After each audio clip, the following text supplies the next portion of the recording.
Soy Graciela Fernández Mejide, estoy jubilada, sin embargo no quieta. Y trabajo mucho en el Club Político Argentino, me sigue interesando la política. Rogelio Alanís, soy periodista y docente.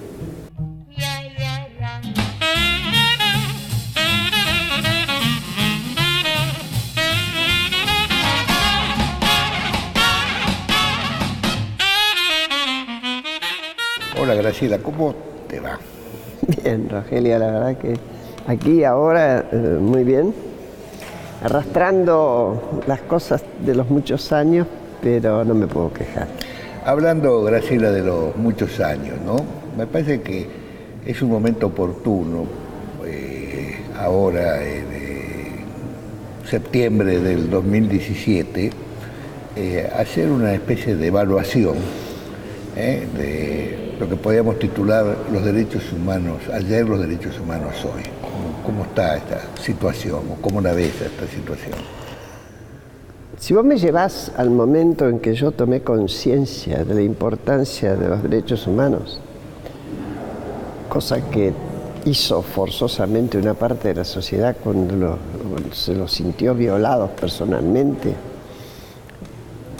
yo te diría, en 1976, con el golpe de la Junta Militar, se puso de manifiesto como nunca, más allá de lo que había ocurrido antes, la AAA, las torturas que precedieron, la lucha entre la guerrilla y las Fuerzas Armadas, los secuestros, todo el horror que habíamos pasado ya antes, se puso de manifiesto cómo no se tenía en consideración hasta ese momento el tema del valor de la democracia y el valor de los derechos humanos. Y se recuperó, es decir, se instaló en esos años. Cuando salimos en el 83, a diferencia de otros países haciendo investigación, haciendo justicia prácticamente enseguida, con respecto al terrorismo de Estado y su accionar, Malvinas mediante, obviamente, yo creía, y muchos me parece, que había un consenso establecido básico en toda la sociedad, que era el consenso de lo que hoy a distancia uno llamaría del nunca más, o como le dicen Gargarella y Besetti, la doctrina del nunca más, ¿no? Que era nunca más a la violencia como herramienta de la política, nunca más cuestionamiento a la democracia como sistema de gobierno. Y eso duró, e incluso duró esa percepción, porque cuando uno empieza a recorrer y se encuentra, por ejemplo, cuando la policía mata a Cossetti Santillán, época de Duhalde, ¿te acordás? Después del fracaso de la Alianza. Que precipitó la renuncia de Duhalde, dice. Él dice que no, pero pongamos que sí. Pero lo que hubo inmediatamente fue una reacción de la sociedad. Después, bueno, había una filmación, no cabía duda de que habían sido asesinados a mansalva, fue castigado el responsable, que era un hombre de una de las agencias de seguridad de la policía. Después pasó lo mismo con Mariano Ferreira en la época de Kirchner ya. Hubo una sana reacción. Una reacción menor, yo diría, ya en la época del secuestro de Julio López. Pero hubo reclamos. De ninguna manera en esos momentos se pensó que los gobiernos eran responsables, habían dado la orden, digamos, o pretendían ocultar. Nadie acusó de eso, ¿no es cierto? Ahora, ¿cuándo para mí y para algunos que ahora estamos reflexionando y que tenemos un pasado conectado con esa conciencia del valor de los derechos humanos, cuando para mí, usando la expresión de Vargas Llosa, se jodió el consenso del 83 sobre derechos humanos? Cuando en el diálogo en la catedral, Vargas Llosa dice, ¿cuándo se jodió el Perú?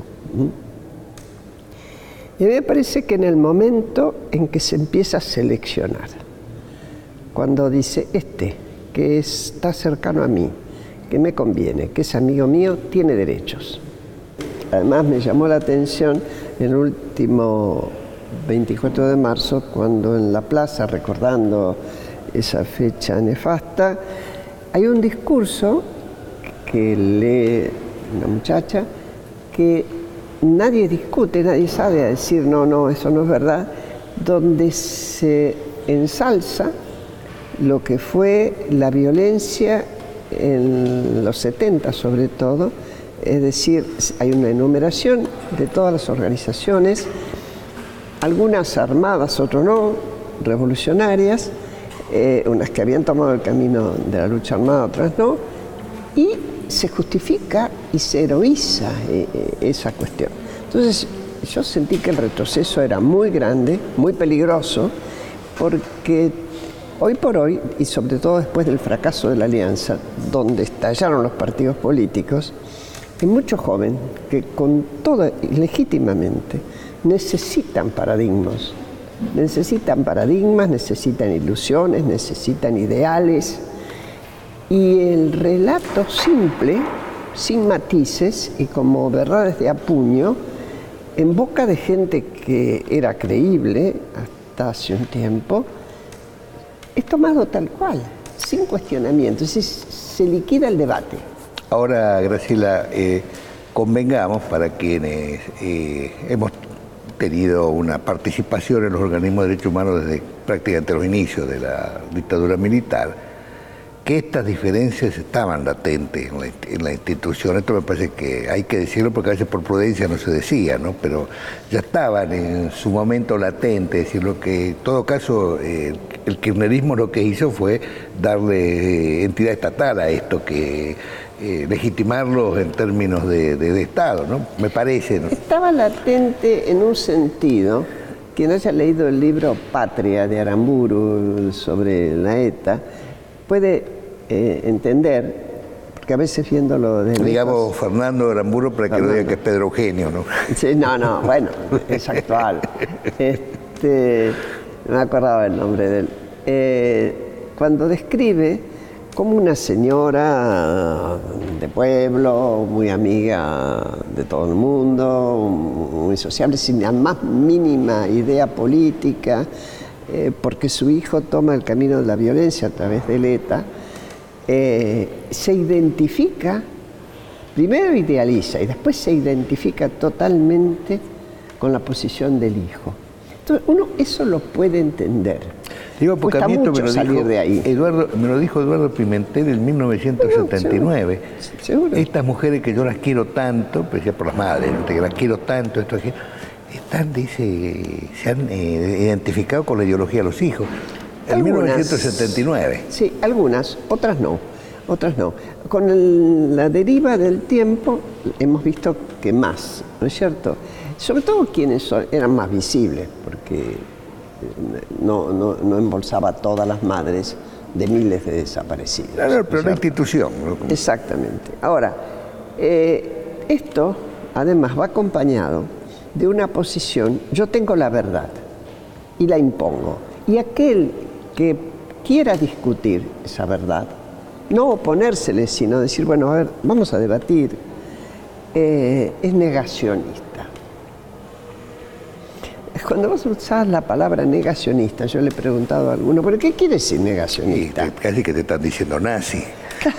Ahí lo mata, no te dicen nazi, pero está ahí nomás. Están comparando con aquellos, por ejemplo, que niegan que haya existido el Holocausto. Claro.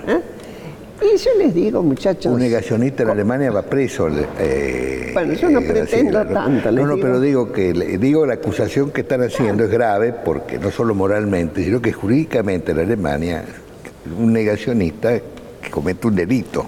Así es. Pero yo amablemente les digo, como le dijo Beatriz Sarlo a Osvaldo Barone, conmigo no. Muchachas, si alguien trabajó para que se supiera qué había hecho el terrorismo de Estado, cuáles habían sido sus consecuencias, y para que fueran presos quienes terminaron presos, yo, entre otros, pero yo estaba ahí. Entonces, que a mí me digan que no puedo discutir si fueron 30.000 los desaparecidos. Bueno, porque ese es el tema, ¿no? Bueno, si fueron 30.000 los desaparecidos o un número que en un momento dio la CONADEP, que hoy mismo tiene la Secretaría de Derechos Humanos sensiblemente menor, y yo les digo, yo puedo discutirlo sin haberme transformado en una traidora. Sin ser Cecilia Pando, por eso. Claro, entonces jamás yo diría, hagan una ley diciendo que son 7.000 no sé cuánto, porque realmente la metodología que se eligió para la persecución era la desaparición, y quienes nunca hablaron son los que conocen toda la verdad, por lo menos toda la verdad de lo que les tocó hacer. Ahora, que en la provincia de Buenos Aires te saquen una ley presionada por los organismos que metieron toda la gente en la legislatura. Y que María Eugenia Vidal convalidó.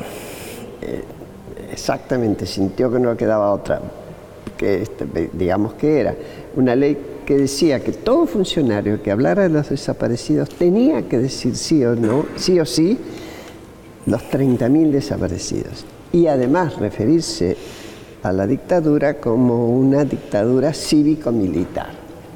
Bueno, por suerte, el gobierno de la provincia de Buenos Aires recurrió a la Comisión Interamericana de Derechos Humanos, que dijo que esa ley violaba el derecho al pensamiento, entre otros, ¿no?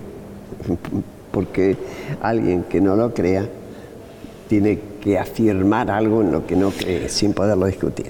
Pero lo estoy dando como ejemplos paradigmáticos de a qué punto nos ponemos arbitrarios en lo que debería ser un buen debate y al cual tenemos derecho, porque lo que nos pasó no nos pasó, es el resultado de lo que miles de argentinos hicimos o no hicimos, o hicimos mal, o no defendimos suficientemente bien. Merece la pena el debate. Graciela Fernández Meijide, no sé si es un sinónimo de derechos humanos, pero es una parte importante de la historia de la política de los derechos humanos de los últimos 30 o 40 años. Por lo tanto, hablar con ella es la posibilidad no solo de repasar, sino de establecer alguna síntesis respecto de lo que ha sido y son las actuales políticas de derechos humanos en la Argentina.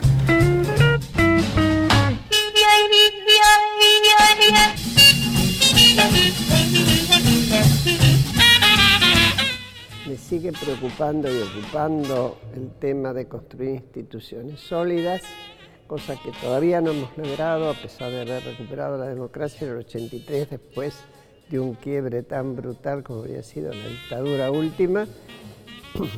Y después, bueno, aquí hoy me van a dar un reconocimiento a una actividad, cosa que yo agradezco y siempre me pregunto por qué.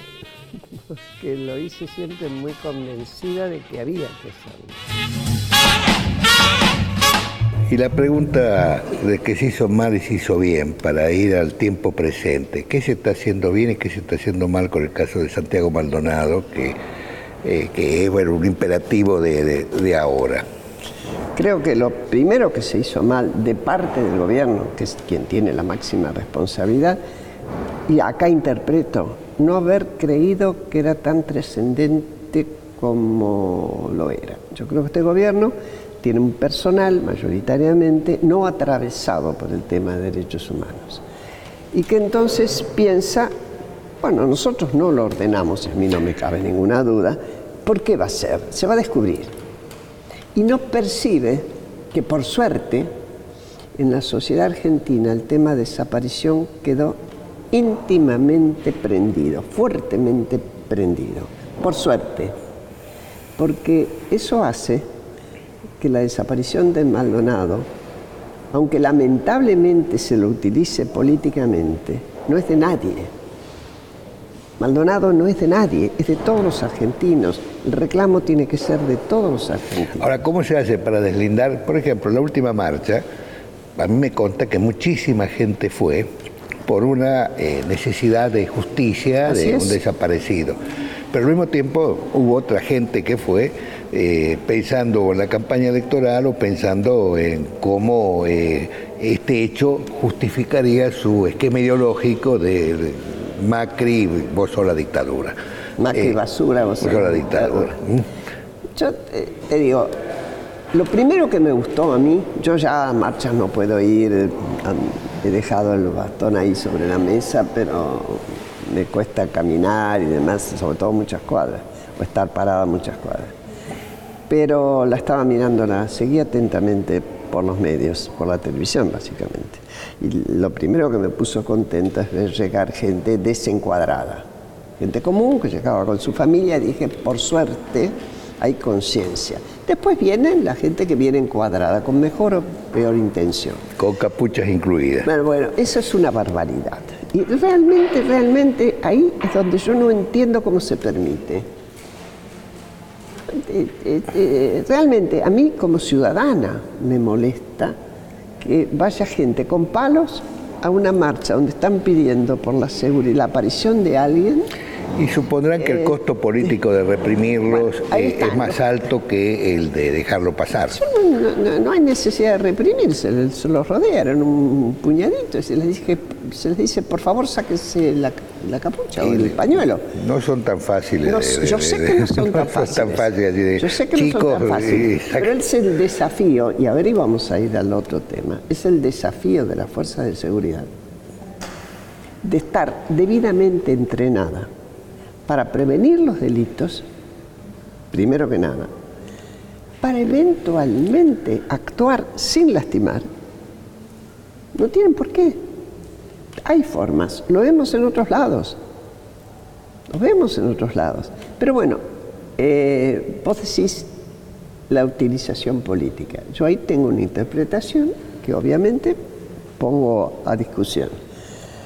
Yo creo que como estamos en un lapso entre dos elecciones y una primera que fue la primaria, determinó por el voto de la gente que al gobierno no le fue tan mal como se esperaba desde la oposición y a la oposición no le fue tan bien como esperaba que le fuera, sea quien sea, no el gobierno, porque va a seguir gobernando en la misma línea y es el gobierno y tiene por detrás ahora más votos de apoyo, pero sí la oposición tenía que cambiar el tema, porque los temas que parece la oposición, digamos el kirchnerismo puede ser. También, no solo, porque también Massa, también Randazzo, quienes se hayan presentado del otro lado y no obtuvieron bastante votos, la izquierda en sus distintos, con los mismos argumentos iba a conseguir o los mismos votos o menos, si vos seguís con la misma campaña, tenés que cambiar de campaña. En eso estaban viendo qué hacían y desgraciadamente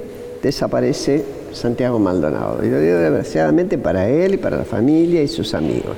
Pero hay quienes sienten, bueno, ahora tenemos un tema, machuquemos sobre el tema. Y ahí es donde yo encuentro que hay un uso inmoral del tema de los derechos humanos. Cuando se lo quiere aprovechar políticamente, más allá de que el gobierno actuó tarde, garantizó de entrada que no era la gendarmería, cuando es posible, uno no tiene por qué decir la gendarmería. Hay personas ahí. Las responsabilidades son individuales, no son de cuerpo. Y que nuestra experiencia, desgraciadamente, nos dice que más de una vez la policía, la gendarmería, las fuerzas de seguridad han utilizado su fuerza para agredir y hasta para hacer desaparecer. El caso de Julio López es uno de ellos. Se supone que un grupo de tareas ligado a la policía de la provincia de Buenos Aires, etc. Graciela ya nos enseña de que estamos en el tiempo. Pasó. Acepto las señas. Acepto las señas. Así que te agradecemos mucho tu visita y tu disposición a estar aquí en la Universidad Nacional Litoral, en la Facultad de Derecho.